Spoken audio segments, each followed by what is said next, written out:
Alright, today Arnold is in the house. That's right, we'll be doing Cinema Cycle with Arnold Schwarzenegger. Because today the random media generator has given me Predator in 3D. This is not the 3D version though. That's the disc that's actually missing from here, so I'm actually watching the DVD version of Arnold Schwarzenegger's great epic Predator. Okay, this is going to be good. Okay, this is as good a place for commentary as any. We're in one of the extended gunfight scenes where we're on like the 8,000th round of ammunition that's been shot off. Multiple explosions, helicopter crashes, blah, blah, blah, blah. Arnold, gotta love him. So I'm sitting here watching this and I'm thinking, you know, this is the progression of the genre of movies. This is why I'm doing this whole project, is because you get to see this broad scope of how media has changed over the years and how we have been affected by media over the years. So you start with the religious epics of the silent era. You go on to musicals, film noir. You get into John Wayne, Clint Eastwood, Steve McQueen, and you eventually come to Arnold. And this is the current incarnation of the American icon. Okay, a lot of gunplay, a lot of secretness, a lot of just oozing machismo.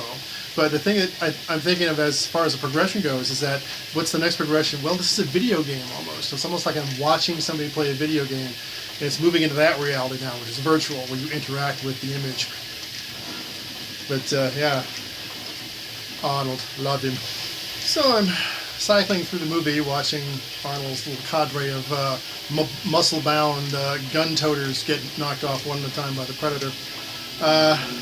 There's two subtle things about this film that I wonder if most people pick up on. And one of the two possible little subplots that the writers tried to sneak in here, and one is that when the one female person who's the Native American here says, "Oh yeah, every summer when it gets really hot, every couple of years, this happens. Somebody gets killed in the forest," and you think, okay, there's a little thing toward global warming. It's like when you mess with the environment, bad things can happen.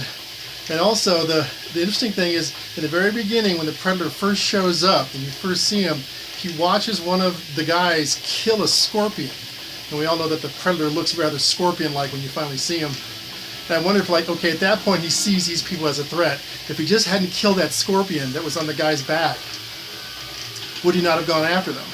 And that kind of goes to the whole idea of, just because it's small and insignificant doesn't mean that it's, not going to come back with a bigger brother and bite you in the end.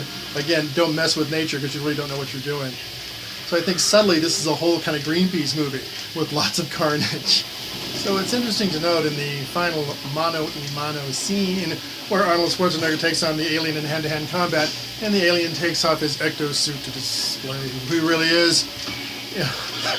It's nice to know that there's a constant in the universe that mano-a-mano is like, universal. It's like, yeah, if we go find another race someplace on another planet, they're gonna okay, throw down the gauntlets and let's go.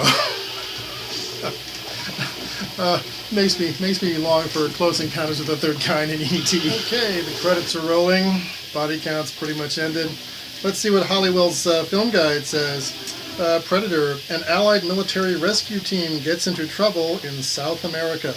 Lethargic action thriller with unpleasant moments.